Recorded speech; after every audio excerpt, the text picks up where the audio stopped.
Al observar los planetas personales e indicar asuntos que tienen que ver con nuestra existencia cotidiana, hacemos alusión a cosas que son simples de comprender. Por ejemplo, el instinto amoroso que tenemos de afecto hacia nuestras amistades o seres queridos está representado ya sea por Venus en clave social o por la Luna en clave, digamos, familiar o de pertenencia. Nosotros podemos amar o sentirnos cerca de personas que consideramos parte de nuestro círculo íntimo. En este caso hablaríamos del tono vincular de la Luna, ¿sí? Pero si habláramos de los amigos o de las personas que queremos por afinidad, que no tienen relación con nuestra sangre ni con nuestro linaje, hablaríamos del dinamismo de Venus, que tiene relación con nuestras predilecciones afectivas.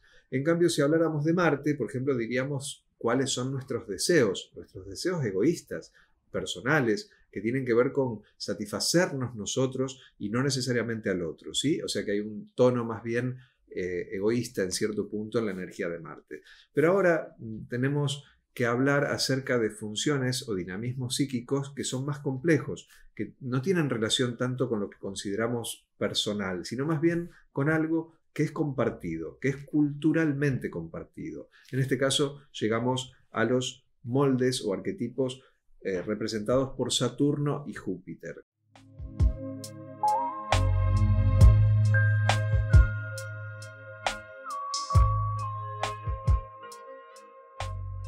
En principio diríamos que Júpiter como planeta, el más grande, ¿no es cierto?, de todo el sistema solar, un planeta gaseoso, ¿sí?, que se conforma como una especie de pequeño sistema solar con sus tantos satélites, con su enorme energía gravitatoria y magnética, tiene en el pensamiento antiguo la función de representar al dios de dioses, ¿sí? Fíjense qué extraño, ¿no?, que en la imaginería mitológica del hombre antiguo no fue el sol necesariamente el centro del sistema, si bien las deidades solares en distintas culturas fueron las más importantes, en la mitología griega y romana fue Júpiter, este dios Zeus, que la palabra Júpiter proviene del vocablo Zeus, ¿no?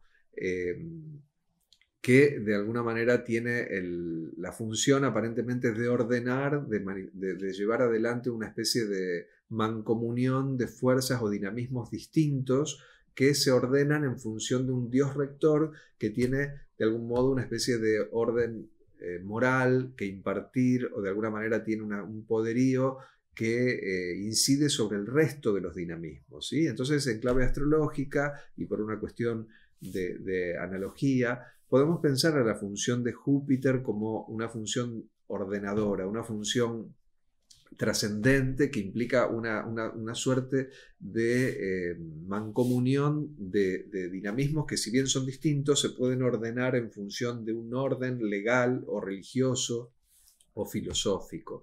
Con Júpiter nos inmiscuimos en asuntos tales como la religión, o como, por ejemplo, la filosofía de vida, o, por ejemplo, nuestras creencias, lo que nosotros consideramos como realidad en un sentido extenso, en clave filosófica fundamentalmente, es una noción jupiteriana. Entonces tenemos en astrología a este planeta que ya en la carta natal no va a representar de una manera tan sencilla atributos personales. Si nosotros le leemos, por ejemplo, la posición zodiacal de Júpiter a una persona, va a ser la misma que la que tiene otra si nació en el mismo año. O sea, Júpiter permanece todos los años en un mismo signo, y todos los seres que nacen en el planeta Tierra tienen esa misma posición zodiacal. Entonces, no hay una posibilidad de que esa posición puntualmente represente asuntos individuales. Está representando asuntos que son colectivos, que pertenecen a, digamos, a la esfera de una realidad mancomunada, de una realidad,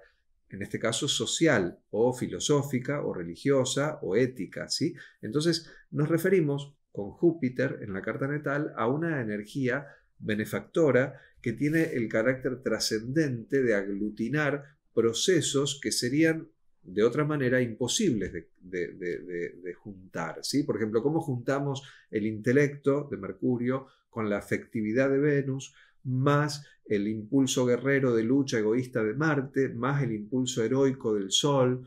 Y así, ¿no es cierto? O sea, ¿cómo lo juntamos? Bueno, lo podemos juntar en función de una idea trascendente que le dé un significado, un sentido a todos esos dinamismos, ¿sí? O sea, es como si pensáramos que hay en la psique humana un pensamiento que trascendentaliza, aglutina, disuelve las diferencias y da un sentido a toda la existencia que tiene un carácter trascendente, que tiene un carácter divino o religioso o filosófico. Cada vez que nosotros pensamos si el universo tiene o no una finalidad, los religiosos, las personas religiosas, cuando piensan si Dios existe y si es bueno o malo y por qué existe el mal y, por ejemplo, por qué vivimos, para qué vivimos, de dónde venimos, a dónde vamos.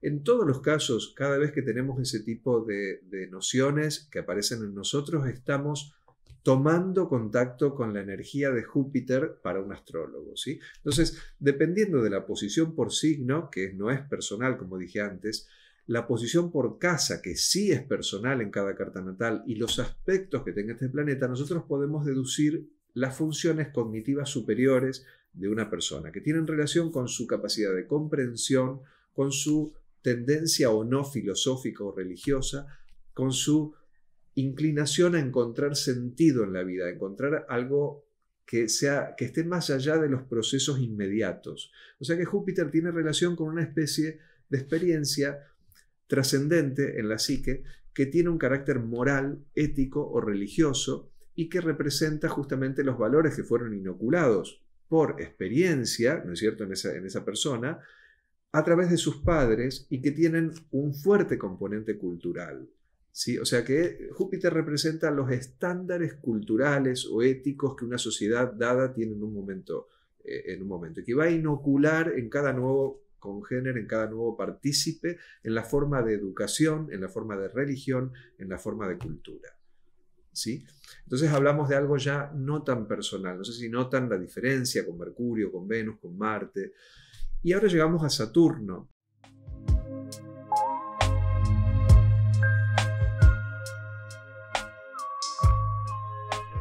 Este planeta tan hermoso, con sus anillos, también otro planeta gaseoso que está muy lejos del Sol, que es de un tamaño muy grande, ¿no?, pero de una masa muy poco sólida, que es un planeta gaseoso, representó para los griegos en la forma de Cronos y para los latinos, para los romanos, en la forma de Saturno, todo lo que nosotros tememos, ¿sí?, que es la enfermedad, la muerte, la guerra, el hambre, la pobreza, la ignorancia, bueno, todas las cosas que nosotros como raza experimentamos como daño, como diríamos mala suerte, infortunio, lo que tememos y que puede ser cierto que ocurra, lo representa Saturno, por un lado, ¿no es cierto? O sea, representa fuerzas muy poderosas a las que nos enfrentamos como seres vivientes, ¿sí? O sea, el límite de nuestra vida física,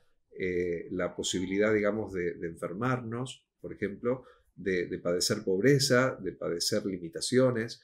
Todas estas asociaciones, que son las contrarias al Sol, no sé si detectan que cuando hablábamos del Sol, hablábamos de una especie de superhéroe, ¿no?, de fuerza constante o eterna que anima todas las cosas. En el caso de Saturno hablaríamos del principio antisolar. Diríamos que es todo aquello que limita o que destruye esa fuerza vital, todo aquello que le pone un límite a esa potencia heroica o esa fuerza interna que se presenta siempre como una suerte de límite físico o temporal. Es muy importante entender a la noción de Saturno como un planeta que hace alusión al tiempo y al espacio como dimensiones que, por un lado, dan estructura y por el otro generan limitaciones. Nosotros, por estar vivos y por tener un cuerpo, estamos sujetos a leyes físicas indestructibles que van a deteriorarlo y de alguna manera van a hacerlo perecer, ¿sí? Aunque tengamos fuerza, voluntad y autonomía, esto tiene un tiempo finito de existencia. Desde el momento en que nacimos comenzamos a morir. Desde la primera respiración se puso en marcha un reloj que va a apagarse con la última expiración, ¿sí? Entonces la noción de Saturno, por un lado, es la de representar todo aquello que nos aflige como seres finitos o débiles, por otro lado, es una referencia a las estructuras y leyes eternas que están, digamos, en este universo, en esta existencia, que son el tiempo y el espacio, el deterioro, por ejemplo, las leyes físicas, la entropía, la conservación de la materia, todas estas leyes físicas, la ley de conservación de la energía, ¿no? O sea, todas estas leyes físicas que son, digamos, de algún modo imposibles de revertir, implican que estamos en un universo que tiene leyes, que tiene reglas, que tiene estructuras que no se pueden superar, digamos. Son como las reglas del juego, serían como las estructuras que proporcionan digamos, la existencia y que no se la pueden violar, ¿sí? Entonces,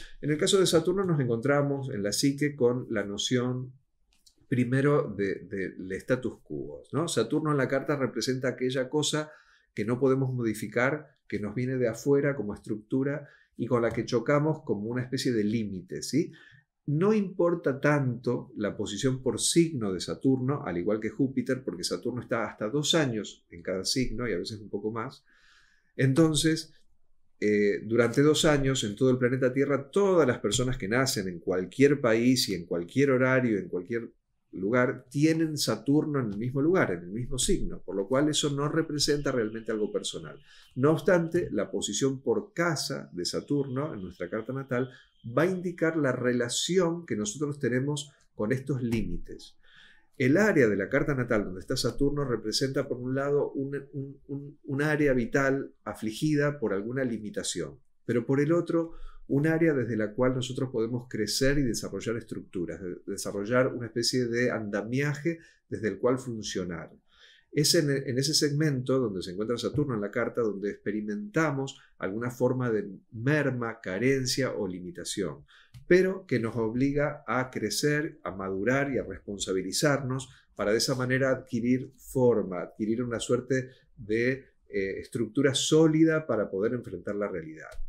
La noción de Saturno, que está asociado como otro planeta parental a la figura del padre puntualmente, tiene que ver con que el padre en nuestra crianza nos proporciona una sensación o una imagen del mundo y de sus reglas con su presencia, a diferencia de la madre que nos representa más bien una conexión con nosotros mismos en cuanto a cómo nos llevamos o nos sentimos con nosotros mismos y una noción vincular también.